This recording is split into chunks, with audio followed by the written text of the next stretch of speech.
Hello and welcome to week 5. I can't believe we are already in week 5 and this is the first time that you've had an opportunity to actually see my face. So I wanted to at least, even though I'm still kind of recovering from having bronchitis, I thought I would go ahead and this lecture include my face with the discussion to reintroduce myself to you.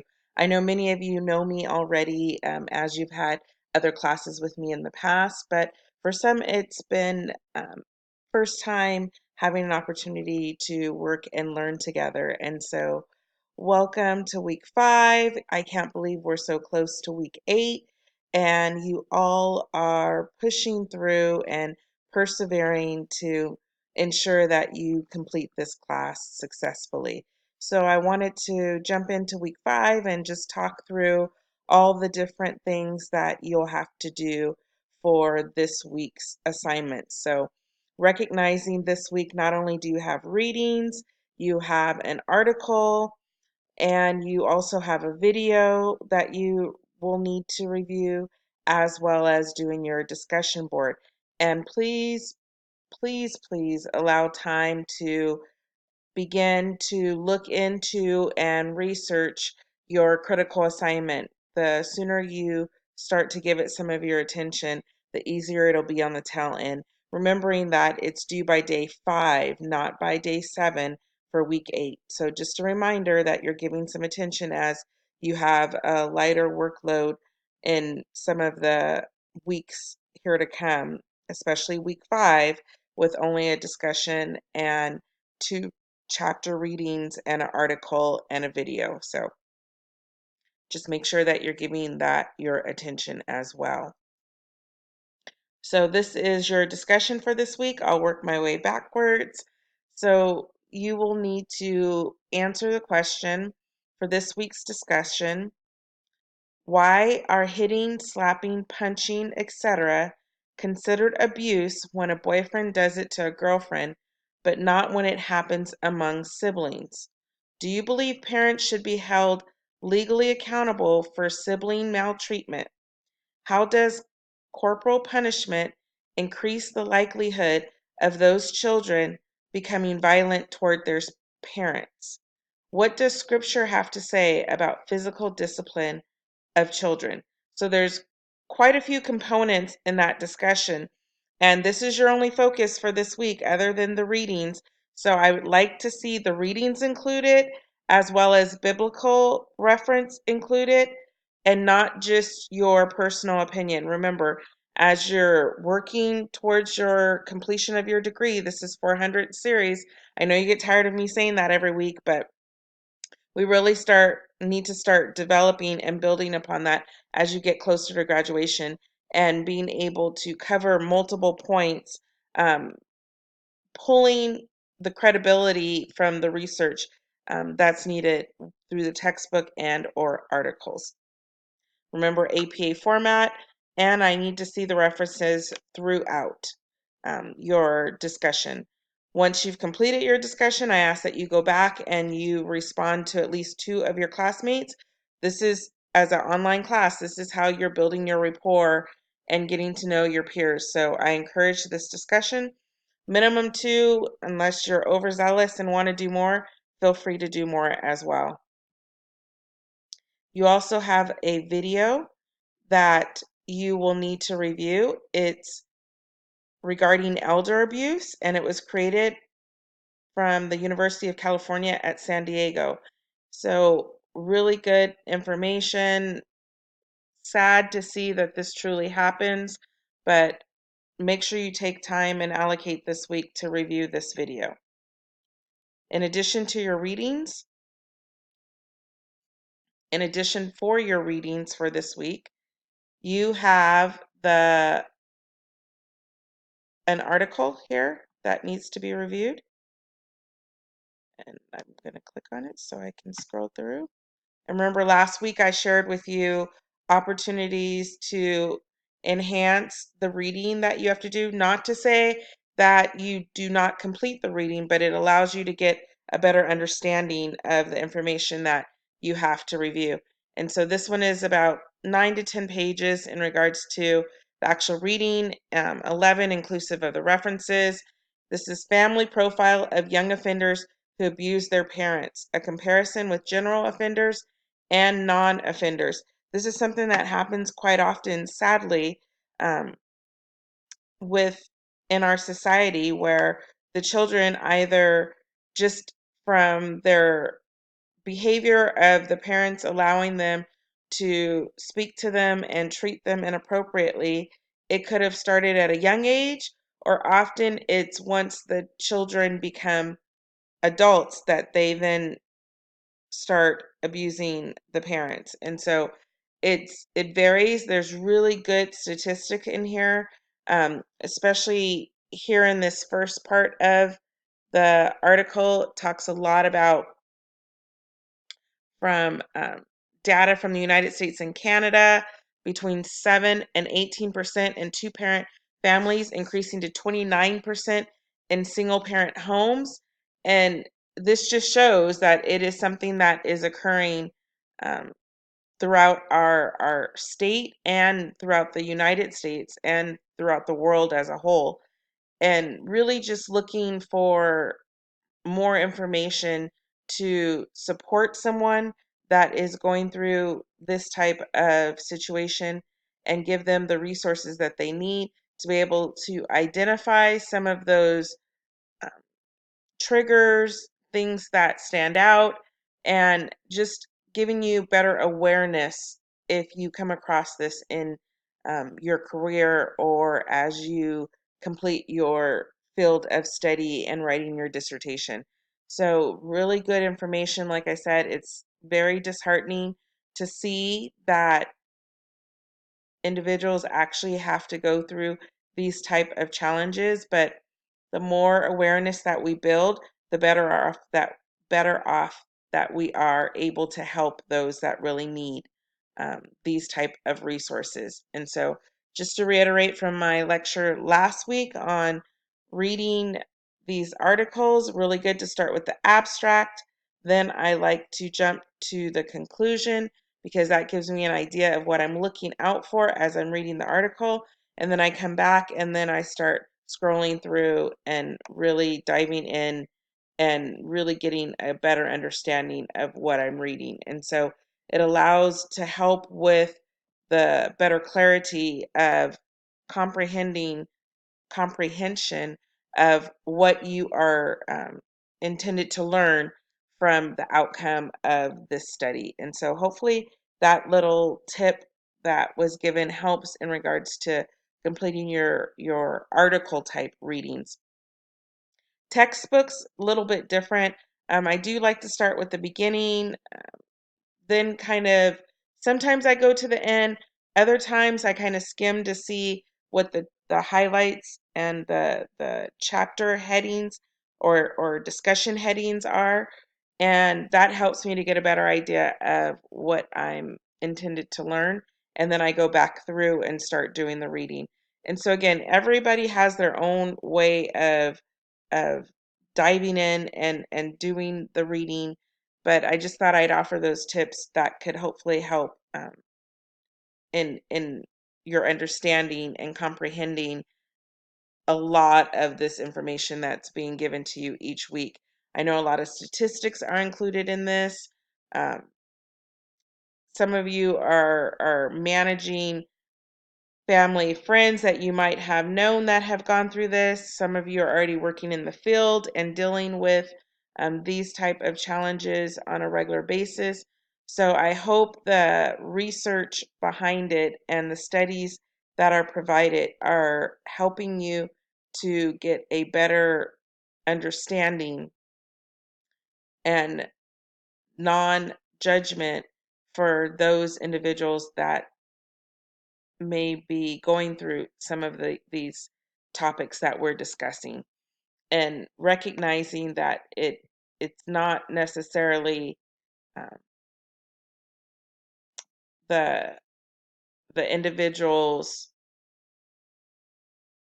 desire to be in that situation, but they may not know any different, may not know or have any other options for being in a safe environment. Um, and they may be so oblivious to it that it seems the norm. I have a family member that works in the nursing field and was sharing stories of just unique type of unusual situations where young individuals, 13 years old, are in the hospital due to being pregnant, um, from family abuse, um, and don't see a problem with that. And so there was a time where a 13-year-old had to stay in the hospital for an extended stay, and homework and laptop was brought to her, to complete while in the hospital. And when the nurse came in, she was watching porn on her laptop and showed it as if she was watching a TV program. So that tells you that they have been brainwashed to believe that this is the norm and it's okay. And how do you address that when completely unexpected and all you are doing is your job, which has nothing to do with that?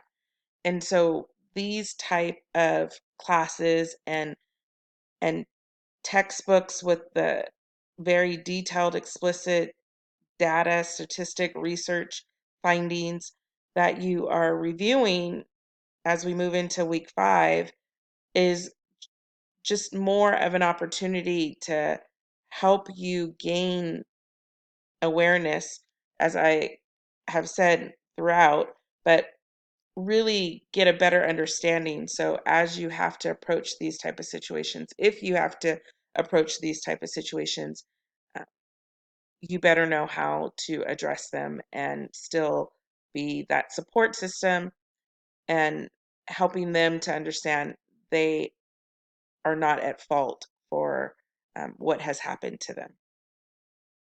So that is the article. I'm going to go back to the readings. You will need to read chapter 9, maltreatment of older adults and people with disabilities. That is something, again, very common that that happens with abuse and maltreatment, as well as chapter 10, maltreatment of siblings and parents by children and adolescents. And so this is something that I want you to incorporate in your discussion board to make sure that you are showing your understanding of the readings, not only in the textbook, but the articles as well. So that is important to be covered for this week. And then just because I've spoken of it at the beginning of this lecture, I want to go back to our week 8 and just reintroduce you to how you should be planning for your final critical assignment. And so for week 8, you have a critical assignment that is due. And so I want you to make sure as you're in week 5 that you're giving your thoughts and attention to this, because this is a presentation that you will need to have completed by day 5. So let me go to the agenda so you can see what is due that week. So all these things are due for that week. Your readings, obviously the lecture, participate in the discussion board, and your presentation. Note, all 8 week all week 8 assignments are due earlier than the typical deadline. All week 8 assignments are due by week 8, day 5. There's no exceptions. I know some of you have contacted me because you've had some challenges with getting your assignments completed, but there are no exceptions because grades have to be submitted by that Monday. So make sure that you're allocating time through these weeks right now that you have a little bit of extra time and giving this your attention. So I'm going back to the critical assignment and what it actually is. It's your capstone assignment, and it's designed to assess your overall understanding of this entire course. And so what you will need to do is create a 17-slide PowerPoint presentation. You all did pretty well with your presentations that you completed for, I believe it was week 4. So with that, um, you should be at a good place with this, but I want to break down what each of those slides are. So I moved my visual so you could see the full picture. So slide 1 to 2 is the introduction, and it's going to discuss a brief overview of family violence and what this presentation aims to accomplish. So remember, in the 17-slide PowerPoint, it's addressing an overview of family violence within the human services context. Each slide should contain 5 to 7 bullet points of content. Complete sentences are not necessary. As you recall, some of you are already given feedback as to your last presentation where there was a lot of words. You still can hit your point without having to include every single word. So keep that in mind with this final presentation. I will be looking at the feedback that I gave you in that first presentation to make sure that you incorporated it into this final critical assignment. So slides 1 through 2 is introduction. Slides 3 through 7, you're going to discuss family violence and the various types of violence that can occur within families. Remember, throughout this session, this course, you've learned about child abuse, elder abuse, special populations, domestic violence. There's so many different variances, so I really want to see that you speak to those things. Slides 8 through 10, law and ethics. These slides should discuss the various ethical responsibilities that you as human services professionals must maintain regarding violence and abuse. So it is expected that there's an explanation about why it is critical and the value and importance in being properly trained and following all legal and ethical guidelines. Then moving into slides 11 through 13, this is more of the historical background, context, and current issues. So you're going to give the history of violence in families and including those discussions about the influence of religion and race. And then let's talk about some of those current violence issues in American society. College students, we had a week that we really looked at that last week. Dating relationships, we looked at that last week. LGBT communities, we looked at that, and how it happens towards men as well. So I want to see examples and citations throughout in slides 11 through 13, but succinct and to the point. And then as you close out slides 14 through 15, that's where I want to see the faith integration and conclusion and connect that Christian message with the human services professional and how you approach and your clients who have experienced violence and or abuse. What does scripture say about this? And again, I want to see examples. And so really looking for everything you've learned and taking that and really putting it into this presentation. I know you all can do a wonderful job at this, and I look forward to seeing your presentations. This is the rubric, just keeping in mind that to be exemplary, you have to go over and above in all these things. So make sure that you're looking and referencing the rubric prior to completing your presentation to make sure that you're hitting all the components. So the criteria that I'll be looking for is introduction, faith integration, and conclusion. That is all covered through those slides. Overview of family violence, law and ethics, the historical context and current issues, as well as APA formatting. If you're using and quoting within the PowerPoint, I need to see those references. You can't use it as if it's your own. Even if you're including an additional reference page, you still have to cite APA formatting throughout. If you have any questions on the critical assignment, please reach out to me sooner than later so we can make sure that you're on track and you have everything that you need to be successful with this project. Remember, again, it cannot be late. I need you guys to make sure you have it in by week 8, day 5. This is just introducing you to making sure that you're allocating time now as we move into week 5, 6, and 7 to make sure that you can get this done timely. I believe for the most part, that is all for this week. I want to leave you with the prayer from Proverbs, chapter 3, starting with verse 5. Trust in the Lord with all thy heart.